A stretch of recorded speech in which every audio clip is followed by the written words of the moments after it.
யார் அது? விபின். உன்னோட ஃப்ரெண்டா? இவன் தான் உன் ஃப்ரெண்டு. இங்கே சைக்கிள் உட்காந்துக்க தான் உன் ஃப்ரெண்டு. அது தம்பி பிரதர். 2 மொட்டை.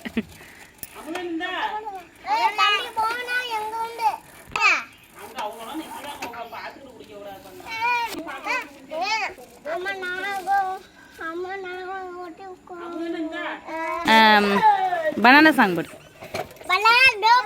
ஃபர்ஸ்ட்லேருந்து பாடு. ஃபர்ஸ்ட்லேருந்து பாடு.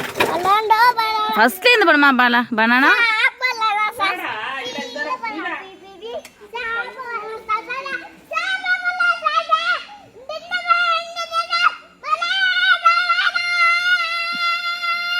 இப்படி தான் ரைம்ஸ் சொல்லி கொடுத்தாங்களா உனக்கு மிஸ்ஸு? ஒழுங்காக பாடணும்.